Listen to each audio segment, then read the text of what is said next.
में बिहार दूर नहीं हो, हम चाहेंगे देश का विकास हो।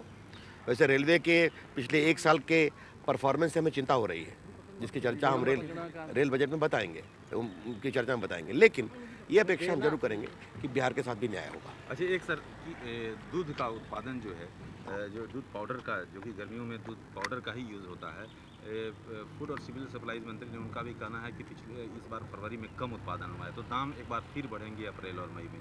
क्या कहेंगे सरकार? हम चाहेंगे सरकार एक बार बताए कितने वस्तुओं के दाम कितनी बार बढ़ेंगे।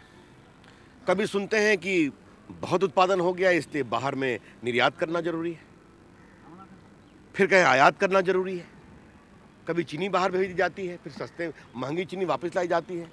कभी कहा जाता है गेहूं का उत्पादन बहुत हो गया, गेहूं भेजा जाता है और ऑस्ट्रेलिया से एक प्रकार से सड़ा हुआ गेहूं मंगाया जाता है।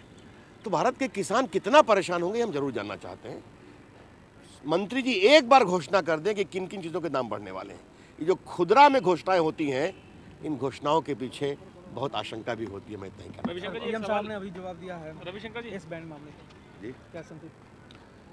देखिए, प्रधानमंत्री एक बात का जवाब दे दें कि ये उनके अंतर्गत आता है, तो 5 साल तक क्यों नहीं कार्रवाई हुई। अगर 2005 के जनवरी में प्रेशस 90% एस बैंड के स्पेक्ट्रम 70 मेगाहर्ट्ज के जो 1000 करोड़ में बेच दे दिए गए लगभग 20 साल के लिए, तो 2005 क्यों नहीं, 2006 क्यों नहीं, 2007 क्यों नहीं, 2008 क्यों नहीं, 9 क्यों नहीं, 10 में ही क्यों, जब जुलाई में एक रिपोर्ट आई। और क्षमा करें प्रधानमंत्री जी, अगर मीडिया का दबाव और विपक्ष का दबाव नहीं होता तो ये डील भी चला जाता, जबकि जनवरी तक उनके देवास कंपनी के लोग प्रधानमंत्री कार्यालय के पदाधिकारियों से बात कर रहे हैं। सर एक सवाल, कलमाड़ी जी कह रहे हैं कि जो मैं कोऑपरेट कर रहा हूं, अगर सच सामने लाना तो जेपीसी बना दीजिए, और ऑफिशियल्स जो है उनसे तो पूछताछ हो रही है, लेकिन जो सरकार है, जो मंत्रालय है, खेल मंत्रालय है, उससे भी तो कुछ पूछ ले। क्योंकि पहले तो कलमाड़ी जी को जेल जाना चाहिए। पहली बात यह है, रोज नई कहानी आ रही है। लेकिन एक बात हम जरूर कहेंगे, स्टेडियम किसने बनाया, ये कॉमनवेल्थ गेम्स किसने बनाया, ये जो बाकी जो ढांचागत सुविधा दी गई है किसने बनाया, तो उसमें घपला है जो कि घपला है, तो उसके लिए कौन जिम्मेवार है।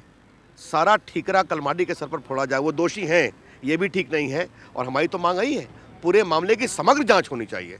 हम पूरे कॉमनवेल्थ घटना की, घोटाले की व्यापक जांच के पक्ष में हैं। अगर जेपीसी सरकार को परहेज है तो और कोई फोरम लाना चाहिए, और सरकार ये जान ले कि 70,000 करोड़ के इस घपले को हम छोड़ने वाले नहीं हैं। कांग्रेस करे उनके निजी विचार हैं सब, जेपीसी की जो मांग करते हैं कलमाड़ी जी, उनकी निजी राय है। कांग्रेस के सांसद भी तो हैं वो। अब इसका जवाब कांग्रेस देगी, लेकिन कलमाड़ी साहब भयंकर दोषी हैं, उनको तो गिरफ्तार होना चाहिए, लेकिन साथ साथ और भी हैं, उनकी भी परख होनी चाहिए।